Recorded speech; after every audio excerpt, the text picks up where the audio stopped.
Fala pessoal, bom dia, bem-vindo a mais um SPN TV News aqui pela Rede TV de Comunicação. Hoje tenho o prazer de receber o advogado Dr. Guilherme Ponce. Vamos falar sobre reforma trabalhista. Você tem alguma dúvida? Você sabe o que vai acontecer com você a partir do mês de novembro? Está aqui o Dr. Guilherme que vai explicar para a gente. Bom dia, doutor, tudo bem?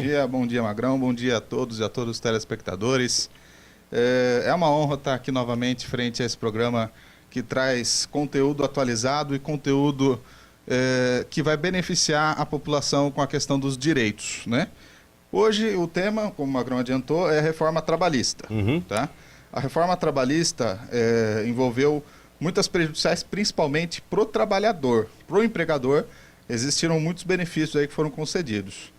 Temos alguns pontos, né, que eu elenquei aqui como interessante. Tá. Eu gostaria de puxar o seguinte, a reforma foi discutida, entre aspas, Sim, lá pelo pessoal, foi aprovada e entra em vigor a partir de... novembro. 1º de novembro. Isso. Tá, então tudo que ficou antes de novembro ainda é regido pela lei antiga. Exatamente. No direito trabalhista, a lei rege o ato. Tá? Então, se o ato do trabalho foi anterior a novembro, então a lei que vai reger esse trabalho vai ser a regra atual, a regra que hoje tem vigência.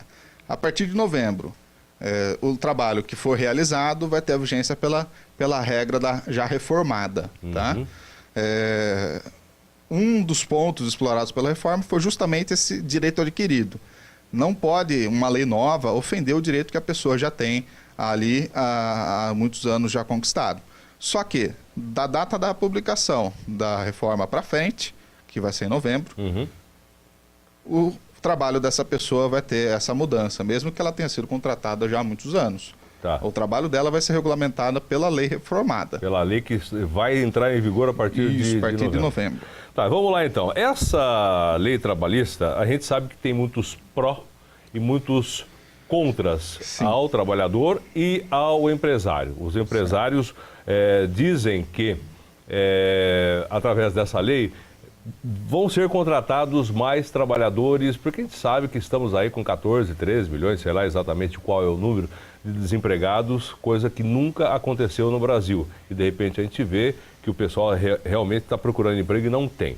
Essa reforma trabalhista, ao seu ver, ela vai beneficiar mais ou prejudicar o trabalhador? O trabalhador, com certeza, prejudicar. Tá? Agora, a questão da economia, que é essa crise financeira que o país enfrenta, alguns pontos da reforma foram extremamente importantes para atrair o investidor do exterior para cá. Por exemplo? Por exemplo, horas itinere. Horas itinere seria o período que o trabalhador leva para poder chegar ao seu trabalho e retornar do trabalho para casa. Imaginemos a seguinte situação: se o trabalhador leva 2 horas para chegar até o estabelecimento que trabalha e depois, na hora de retornar, 2 horas. Hoje, essas 2 horas são extras para ir e para voltar. Então, totalizam 4 horas por dia. Esse é o trabalho itinere, o tempo que você leva para chegar até a empresa que você trabalha, sobre a condução da empresa. Tá? Então, a empresa que fornece a condução. Então, hoje, são 4 horas extras por dia, de acordo com a regulamentação trabalhista. Seria mais fácil essa empresa trazer trabalhador que mora mais perto? Sim. Mas, do jeito que é hoje, é custoso em 4 horas extras por dia. Do jeito que está na reforma... Isso deixa de existir. Essas 4 horas extras, elas deixam de existir. O trabalho itinere deixa de ser reconhecido como hora extra. Um outro detalhe dessa maneira, por exemplo, o cara chega na empresa, antigamente ele batia o cartão, né, se é cartão ou dedo, agora não sei como é que funciona, aí iria se vestir, colocar os seus equipamentos de segurança para depois começar a trabalhar. Já começava a contar a partir do momento que ele bateu o cartão ou passou o polegar. Hoje é o contrário. Vai ser ao contrário. A partir de novembro é o contrário. O trabalhador chega, se veste, coloca todos os equipamentos de segurança, determinada empresa, obviamente, tem umas que tem, outras que não tem essa necessidade, né? E aí ele vai ao ponto para registrar a sua entrada. É assim que funciona. Exatamente. Vai funcionar, né? Vai funcionar a partir de novembro. Inclusive, o tempo gasto com higiene pessoal, por exemplo, escovar dentes, colocar água, né? Como chama? Soro, né? Que coloca no olho quando usa lente. Soro fisiológico pode ser também. Né? Esse período que é gasto com higiene, com questão de saúde, não entra no horário de trabalho. Isso pela reforma trabalhista vai ser descontado do trabalhador. Então, se quer para cuidar da saúde, o trabalhador pode se ausentar do trabalho. Vai ser pausada o horário do trabalho dela e retorna assim que o trabalhador Como é que vai fazer essa voltar à fiscalização, atividade. doutor? É difícil, não fica? É difícil para quem faz a questão do controle de ponto fisicamente. Para quem tem a digital, é simplesmente passar a digital e fazer a somatória. O próprio sistema já faz isso automaticamente. Só que no decorrer do dia, essas idas e vindas, vai acontecer o quê? O trabalhador vai acabar ficando sempre, quase todo dia, meia hora, com 40 minutos de saldo devedor de tempo. E aí vai acabar que ele vai ter que fazer uma hora extra para compensar, sem ter a remuneração, nem banco de horas e nem financeiramente com hora extra, com acréscimo. Tá certo. Eu tenho aqui algumas perguntas. Sim. Por exemplo, tempo na empresa, o que muda? Desculpa? Tempo na empresa. Sim. O tempo que você pode ficar na empresa, tá? Tem relação com a disponibilidade do empregador, tá? Se o empregador precisar do seu trabalho 8 horas por dia, você pode ficar 8 horas por dia, tá? Você é obrigado a ficar. Só que, se você ficar à disposição do empregador, num período de 12 horas, e o empregador só te chamar para o trabalho, naquele momento que o empregador necessitar, você é obrigado a atender essa demanda. Você pode ficar mais tempo na empresa sob aviso. Se o empregador precisar de você, aí entra como período trabalhado. Do contrário, você não é remunerado por isso. É uma questão muito complicada, porque existem muitas profissões, principalmente de professores, que não têm aula todo o período do dia. E determinados momentos, determinadas pausas entre intervalo entre uma aula e outra. Fica de janela, que a gente falava. Fica de janela, só que aí o professor está estudando, está corrigindo prova, está preparando material, preparando aula, preparando slides. Só que, de acordo com a reforma trabalhista, ele vai poder fazer isso daí sem remuneração. Isso é direito ou isso daí é prejudicial para o trabalhador? Com certeza é prejuízo. Tá? Então, o professor, principalmente, vai ser muito prejudicado, porque ele vai ter só o saldo positivo de horas das horas que ele tem aula. Do restante, quando tem janela, não vai receber. Vai entrar como trabalho itinerante. É muito complicada essa questão. Tá certo. Bom, a gente vai passando várias, porque tem várias perguntas aqui, doutor. Bom que o pessoal está interessado, né? Vamos ver o que de repente que dá para fazer, porque eu não sei se vai dar para falar a respeito de tudo. O descanso. Atualmente o trabalhador tem direito ao intervalo para descanso ou alimentação de 1 a 2 horas para a jornada padrão de 8 horas diárias. O que muda nisso aí agora? Exatamente. Muda o quê? Prevalece o acordado pelo legislado. Não é? Até rima essa frase, não? O acordo entre o patrão e o empregado vai prevalecer sobre a lei. Se a lei fala, tem direito a 1 hora de almoço, intervalo de jornada, o empregado pode fazer só meia hora e sair meia hora mais cedo. Entende? Então, o intervalo de descanso dele vai ser reduzido e ele vai poder sair mais cedo. Na prática, o que acontece? Você tem um horário para entrar de almoço, né, de meia hora. O patrão vai cobrar essa meia hora, mas na realidade, na hora de sair, vai ser registrado ponto com meia hora de antecedência e vai ficar até terminar o trabalho. Eu sabe que nessa parte específica, muitos trabalhadores concordaram com, por exemplo, grandes metrópoles, São Paulo, Belo Horizonte, Porto Alegre, enfim, nesse horário de pico, o trabalhador saindo um pouco mais cedo, ele chega um pouco mais cedo em casa e desvia um pouco desse horário trânsito de pico, né? Porque de repente atrasa ele em 1 hora, 2 horas. Essa diferença de meia hora, ou um pouco mais ou um pouco menos, faz com que ele chegue muito mais cedo em casa. É um ponto positivo. Diria que é um ponto positivo para o trabalhador. E é acordado e depois, numa possível demissão, rescisão de trabalho, isso não poderá ser contestado, porque o acordado, ele prevalece sobre o legislado. Exato, mas temos que fazer uma pontuação também. Sim. Existem estudos técnicos que apontam que o trabalhador tem que ficar nessa 1 hora de descanso, porque é o suficiente para ele se alimentar em meia hora e descansar a outra meia hora. Então, na realidade, ele pausando o trabalho dele de 8 horas por dia, somente por 30 minutos, é o suficiente para se alimentar e ele não descansa entre as jornadas. Então, para a saúde do trabalhador, isso é muito prejudicial. A saúde do trabalhador ao longo dos anos, 1 semana, 2, é tranquilo aguentar esse pique. Agora, levando 3 anos nessa situação, 4 anos nessa situação, a saúde do trabalhador vai ser prejudicada, porque existem estudos técnicos que apontam isso. Bom, Sempre tem os dois lados, né, doutor? Bom, e a respeito de rescisão? Rescisão de contrato de trabalho, muda alguma coisa? Muda uma questão que é muito interessante. Se o empregado tivesse o termo de rescisão de contrato de trabalho assinado, se ele assinar o termo de rescisão, ele não pode reclamar essas verbas na Justiça do Trabalho. Ele dá como quitada as verbas. Então, por muitas ocasiões, o que pode acontecer? O empregado é chamado de canto numa sala reservada, juntamente com o patrão, funcionário da RH e o supervisor, que está ali há 10, 15, 20 anos trabalhando com ele. Tem uma amizade, tem um laço, tem um vínculo. É chamado de canto numa sala, né, com essas 4 personalidades, ele sozinho para se defender. Numa pressão, ele assina o termo de rescisão do contrato de trabalho. E aí não pode reclamar na Justiça do Trabalho. Vai haver coação? Coação. Irresistível, eu diria até. Por quê? Se você não recebe as verbas rescisórias, como vai ser feita para pagar a verba, as despesas que tem no mês seguinte? A conta vence todo mês. Então, na pressão de, se o senhor não assinar, nada vai ser pago daqui. O senhor vai ter que entrar no Justiça do Trabalho, dali 1 ano, 2, 3, vou te enrolar. Porque agora a Justiça do Trabalho está a meu favor, vou te enrolar 2, 3 anos. Você fica 2, 3 anos sem receber nenhuma verba. Então, alegando essa situação, vai ter pressão sim É lógico, a gente também não pode dizer que toda empresa vai adotar essa postura. Mas, por exemplo, sem sombra de dúvida isso vai acontecer. Um outro lado dessa história, por exemplo, que eu já presenciei, inclusive, quando de repente a gente faz um acordo com o funcionário faz um acordo com o patrão. Eu já estive dos dois lados. Já sou funcionário, já fui patrão, também sei como é que funciona essa história. Sim. Por exemplo, a gente faz um acordo. Olha, de repente está tudo certo com você, está te faltando alguma coisa? É por aí que de repente está tudo certo. Se tem mais alguma coisa, não, está tudo certo, vai lá e assina.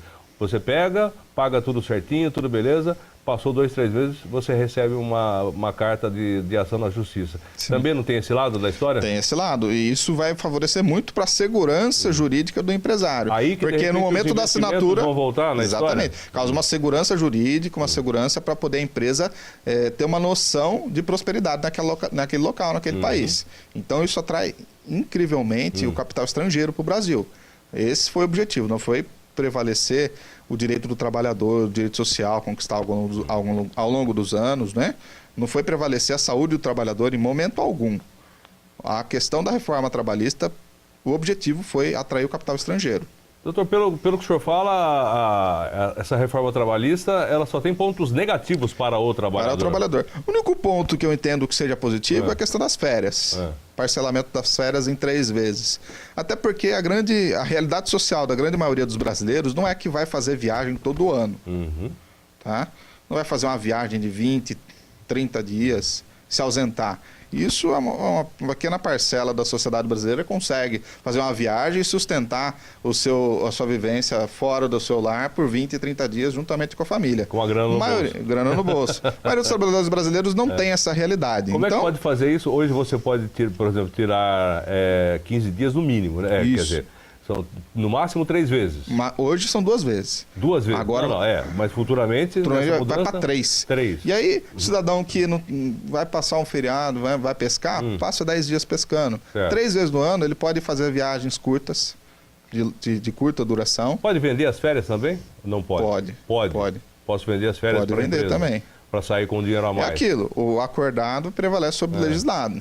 Tá. Se o patrão negociar isso com o empregado... Financeiramente não teve nenhuma perca, por 1/3 das férias continua sendo pago, as férias normal, 13º, esse tipo da legislação não mudou nada. Não mudou em termos, por quê? Prevalecendo o acordado sobre o legislado, com o fim das convenções coletivas de regulamentam o direito do trabalho, o patrão pode muito bem negociar com o empregado o não pagamento de 13º. O não pagamento de 1/3 de férias. Pelo que eu entendi, doutor, nessa parte onde de repente, não sei se eu estou errado, Sim. Eu sou palpiteiro aqui Sim. na história, né?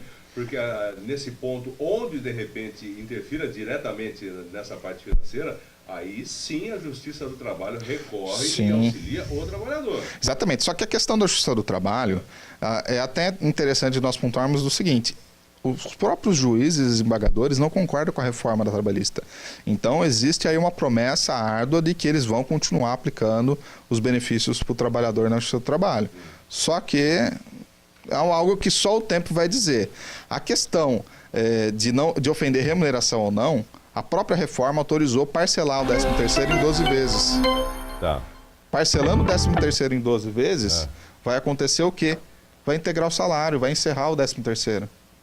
Entende? Se eu parcelo o 13º salário em 12 meses, integralizou as verbas salariais. E aí extinguiu o direito do 13º. Mas, por exemplo, esse é um acordo feito entre o patrão e o funcionário. Exato. Por exemplo, eu divido, você ganha R$1.000 de 13º salário. Eu vou dividir seu 13º em 12 vezes. Tá bom para você, você quer receber? O funcionário fala, beleza. Eu tenho as suas férias aqui, você vai vender para mim metade, vou dividir em 12 vezes. Então, eu acrescento no seu salário. Por exemplo, você tem R$1.000 de salário, mais 1/12 de férias e mais 1/12 de 13º salário, agregado ao seu salário. Se é bom para o funcionário e ele acordou? Sim. A questão é... Porque, do jeito que está agora, isso pode ser feito, mas não tem valor jurídico nenhum. Exatamente. Não tem segurança jurídica nenhuma. Na Justiça do Trabalho é resolvido toda essa situação. Hoje é autorizado. Paga duas vezes. Quem paga errado, paga 2 vezes? Exato. Isso na prática de hoje. Na prática que vai vigiar a partir de novembro, vai prevalecer o acordado sobre o legislado. Tá. Doutor, eu vou para o rápido intervalo comercial. Na sequência, a gente vai falar sobre imposto sindical, sobre os sindicatos, né? Porque a gente tem aí alguns milhares no Brasil, tanto patronal como também dos empregados. Vamos abordar esse tema. Daqui a pouquinho estou de volta com o doutor falando a respeito da reforma trabalhista que vai entrar em vigor a partir do mês de novembro no Brasil. Fique ligado, a gente volta já. Entre, venha nos conhecer de forma individualizada. Nosso atendimento é rápido e com excelência, num ambiente aconchegante e com diversidade de suplementos nutricionais. Sua receita é rigorosamente analisada, passando pela análise de nossa equipe composta de 5 farmacêuticas experientes. Farmavida Farmácia, há mais de 27 anos no setor magistral, trabalhando com compromisso com a vida, na busca contínua de conhecimento, pois cada pessoa é única e a Farmavida também.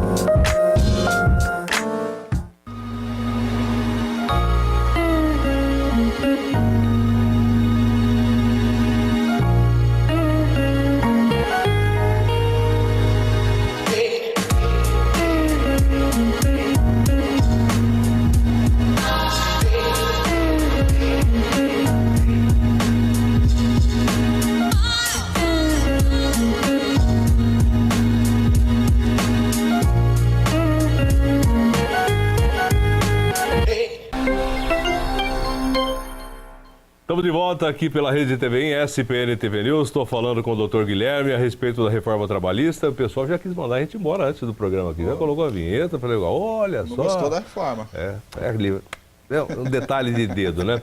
Doutor, é o seguinte, Brasil, eu não sei exatamente o número, mas tem aí em torno de 17, 18 mil sindicatos. Não é muito sindicato? Muito. E essa situação sindical no Brasil, ela sempre foi muito preocupante. Por quê? É de conhecimento mútuo, geral, de que existem sindicatos que têm envolvimento com a empresa, existem sindicatos que estão ali totalmente defendendo o lado da empresa e não o lado do trabalhador. Tá? Então, existem sindicatos muito ruins que não representam a categoria e sindicatos que não brigam por direito do trabalhador. Não tem um benefício, você só paga. E é obrigatória a contribuição na regra de hoje. Esse é outro assunto, mas, por exemplo, esses sindicatos, a gente sabe que muitos são ativos. A gente lembra na época dos metalúrgicos de São Paulo, né, aquela coisa, o pessoal realmente pegava e conseguiu trazer aí muitos benefícios ao trabalhador. E a gente sabe que muitos estão aí simplesmente porque vão recebendo. Eu querendo ou não no dia de hoje, ou o nosso amigo o Rafael ou o Vinícius, que estão aqui trabalhando com a gente, querendo ou não, é um dia de trabalho no ano para o sindicato, obrigatoriamente. Essa palavra obrigatoriamente pesa, né? Sim. É verdade? Agora, se eu tenho uma opção, não, eu quero, porque realmente o sindicato dos radialistas, né, realmente me representa, faço questão de pagar, porque o pessoal realmente, quando a gente precisa, eles comparecem. Antigamente, eu lembro, aqui nos têxteis de Americana, o pessoal era bem ativo, porque era uma atividade que envolvia toda a região, toda a cidade, inclusive muito Santa Bárbara, dinheiro, né? Muito dinheiro rodando, mas o pessoal servia também. Tinha lá serviço de odontologia, facilitavam os médicos, era cesta de ensino para os filhos dos trabalhadores. Quer dizer, tinha um retorno. Agora a gente sabe que tem muitos que não tem, né? Não dá para, de repente, diminuir isso tudo. Isso vai diminuir, aliás, nessa reforma? Sim, com certeza. O fim da obrigação de pagamento do sindicato, tá? A contribuição, ela passa a ser facultativa. Só lembrando que Não tem é o trabalho, tem obrigatório. o do empregador também, que são mais de 5 mil, né? Sim. Então, dos dois lados Dos dois da lados. história, né? A contribuição, ela passa a não ser mais obrigatória. Então, tudo que não gira mais a quantidade de dinheiro que existia, tá? Vai reger a lei da oferta e da procura. Se o sindicato ele oferece serviços para o empregado, representa o empregado, briga por seus direitos, o sindicato vai sobreviver. Agora, essa parcela dos sindicatos aí que não representam a categoria, com o fim da contribuição obrigatória, o empregado, de pronto, vai pedir para não pagar mais. Exatamente. Ele não vai pagar algo que não representa. E por outro lado também, aquele empregado que não autorizar aí o desconto desse dia aí para o sindicato e precisar do sindicato, o sindicato também pode recusar auxiliar esse trabalhador que não pagou, que não faz parte do sindicato. Sim, Não é assim que então funciona? vai reger a lei da oferta e da procura. Exatamente. Então, conforme for a representatividade do sindicato, ele vai permanecer. Sindicatos bons podem ser que Você não acha que permaneçam. isso veio Sindicatos ruins... Veio para fazer aquela depuração dos maus e dos ruins? Primeiro momento... A longo a prazo, primeiro né? momento, acredito que não. Não. A primeiro momento, acredito que não. A longo prazo, pode ser que esse objetivo seja atingido. Para deixar todos os sindicatos só os que representam. Tá? De todos esses que existem, extinguir os que não representam os trabalhadores, os que não vão atrás dos direitos deles. A longo prazo isso vai acontecer porque os sindicatos vão acabar fechando. Tá? E isso vai entrar numa cascata. Os sindicatos que vão realmente fechar as portas. Agora, a curto prazo, o que vai acontecer? Com o fim das convenções coletivas, com o fim das negociações que o sindicato faz com o empregador, quem vai ter força para negociar com ele? Né? Um outro ponto com o empregador. Não vai ter um órgão responsável pela negociação. E aí vai acabar que o empregador vai fazer valer a vontade dele. Por quê? É difícil numa fábrica que existem 15 trabalhadores ter uma pessoa ali que vai liderar a negociação de todos esses 15 contra o empregador. O senhor me lembrou de uma coisa interessante. O trabalhador que é sindicalizado continua sendo um elo, né?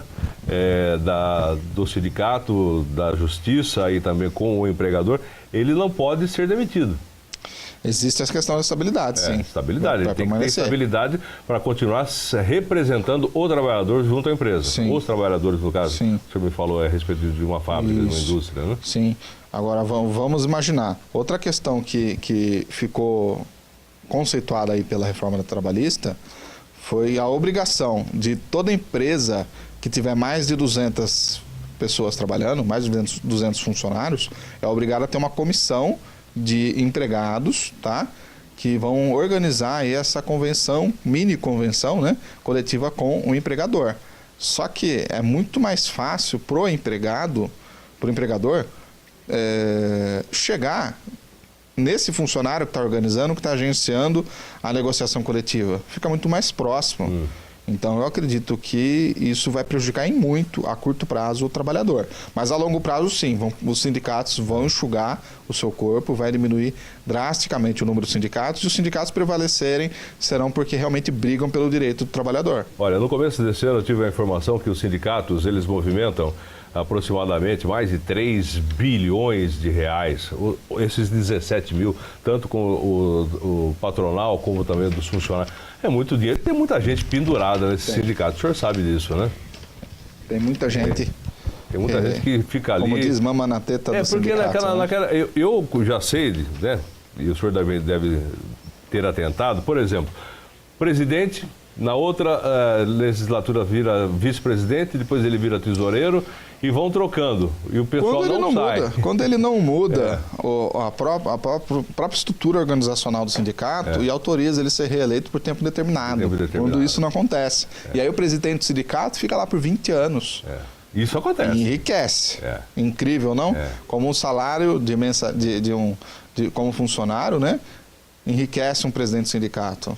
É uma questão. Você entendeu? Bom, eu acho que o Brasil vai ter muita coisa que melhorar nesse sentido, tanto do sindicato dos trabalhadores, como do sindicato patronal, como nessa relação entre ambos, né? Mas tem mais algumas perguntas aqui, doutor. Hoje em dia, pessoal, muitos trabalham em casa, Sim. né? Com o computador. De repente, para a empresa também fica mais barato. Para você ter um funcionário numa baia trabalhando com outros 10, com o computador, no salão, aquela coisa toda. Você coloca aquele funcionário para trabalhar na casa dele, você dá uma ajuda de custo para energia, tal, esse tipo de coisa. Nem é obrigado. Nem é obrigado, mas fica mais barato para a empresa manter o funcionário trabalhando em casa. Exato. E ele vai desempenhar da mesma maneira. Vai meio que enquadrar com a atividade autônoma, né? Porque se todas as despesa com telefone, despesa com energia, despesa com transporte, correrem por custa do empregado, e ele presta um serviço ao empregador, e esse trabalho não tem uma hora para entrar, não tem uma hora para saída, não tem um prazo determinado, então meio que ele virou um trabalhador autônomo. Eu acredito que o horário até existe assim, porque inclusive existe um certo monitoramento desse trabalhador em casa. Por exemplo, ele começa a trabalhar às 8 da manhã. Home office, né? Exatamente, home office. Exatamente, sobre esse tipo de coisa. É um trabalho do futuro? Sim, né? Foi reconhecido pela reforma trabalhista. Tá vendo? Então... Pode ser que instigue a criação, inclusive, de novos empregos, né? Pela essa facilidade e redução de custos por parte do empregador. Empresa, né? A empresa vai gastar menos, poderá contratar mais, né? Exatamente, vai sair mais barato a mão de obra. Tá. Agora, para a gente encerrar, viajando um pouco aqui nessa história toda, o senhor acha que a economia do Brasil está pronta para engrenar no próximo presidente que será eleito em 2018? Sem dúvidas, porque o Brasil precisa disso, tá? Não é pelo amadurecimento da cabeça dos trabalhadores, não é pelo amadurecimento de cultura. Essa cultura vai ter que vir ao longo dos anos. Tá? Agora, pela necessidade que o Brasil tem de criação de novos empregos, pela necessidade de atrair mão de obra especializada para os cargos que vão ser abertos, e pela necessidade de atrair o investimento do capital estrangeiro. Tá? Pela necessidade, o Brasil vai estar pronto. Tá? Ele vai girar essa engrenagem, sim, sem sombra de dúvidas. Tá? Agora, culturalmente, o Brasil tem que avançar muito nos próximos anos para poder essa engrenagem ser utilizada da devida forma. Por quê? Existem muitas facilidades, principalmente para o empregador, burlar a norma trabalhista. Existem muitas facilidades com essa reforma. Vai ser muito mais fácil para o empregador burlar a regra trabalhista. Então, nós temos que amadurecer muito em cultura, amadurecer muito em conversa entre patrão e empregado, tá? E isso tem que acontecer rapidamente, não vai ser de um dia para a noite que isso vai acontecer, mas eu acredito que nos próximos 10 anos nós teremos aí um outro Brasil. Nosso tempo chegou ao final, doutor, mas a última pergunta rapidinho, gostaria de responder. O senhor acha que vai facilitar também essas ações trabalhistas? Porque hoje a gente sabe que as varas, as americanas são duas, né? Duas ou três? Duas varas. Estão abarrotadas até o pescoço, ações trabalhistas que de repente demoram 1, 2 anos para serem resolvidas. A gente imagina esse Brasil todo como é que fica. Vai ficar mais tranquilo trabalhar, o senhor que é advogado? Exatamente. O serviço vai ficar mais escasso, tá, para o advogado. A quantidade de processos vai ser menor. Vai diminuir. Pela quantidade de processos ser menor, o judiciário ele vai enfrentar questões técnicas. Não vai enfrentar questões que, por muitas vezes, é litigância de má fé. A pessoa está pedindo algo que não tem direito. Isso acontece muito, né? Então, o judiciário vai ficar reservado a questões realmente de importância. Então, o juiz ele vai ter tempo para analisar melhor, para poder aplicar a lei da melhor forma possível. Porque no dia de hoje, as audiências, principalmente na Justiça do Trabalho, duram de 5 a 15 minutos. Então, a primeira pergunta, acordo? Exato. Se não tem, o juiz fomenta. Mas e se ele oferecesse isso? Nem oferecer, mas o juiz já fomenta o acordo. Por quê? Se ele tiver que sentenciar todos os processos, ele não dá conta. É muita quantidade. É muita coisa. Então, a justiça ela vai ser melhor aplicada.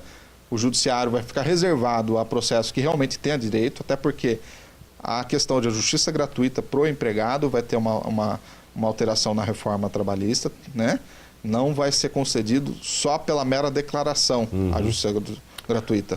Vai ter que provar menos do que é pobre. Doutor, Obrigado pela participação. Quem quiser conversar com o senhor, o seu endereço, o seu telefone, seu WhatsApp, o seu e-mail, porque o doutor ele é trabalhista, o senhor é trabalhista e... Previdenciário. Previdenciário, né? Quem quiser tá compartilhando os assuntos jurídicos, quiser estar seguindo no Facebook, Guilherme Ponce, né? Dúvidas podem ser encaminhadas por e-mail, para o e-mail guilhermeponce.adv@gmail.com. ADV de advogado, né? Isso, ADV de advogado, veia mudo.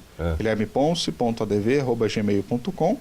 E se tiver algum questionamento por WhatsApp, 98107-6061. Repita. 98107-6061. Fico à disposição para, principalmente questão de dúvida, e prestar serviço à população de orientação jurídica, porque a reforma trabalhista ofendeu muito o lado dos empregados. Tá. A gente vai ter outra oportunidade Sim, futuramente para falar sobre esse assunto. Também a Previdência, que eu não sei se vai ser aprovado ou se não vai. Sim. E a gente vai tocando a vida, explicando para o pessoal de casa as coisas, as transformações que estão acontecendo nessa parte que tem interferência direta na vida do trabalhador e também do empresário. Exatamente. Obrigado, doutor. Eu que agradeço. Tá certo. Tchau, tchau. Bom, pessoal, na sequência vem aí o Clóvis com o Giro Total. Nós vamos estar amanhã, a partir das 11h30, com mais um SPN TV News aqui pela Rede TVN. Espero você.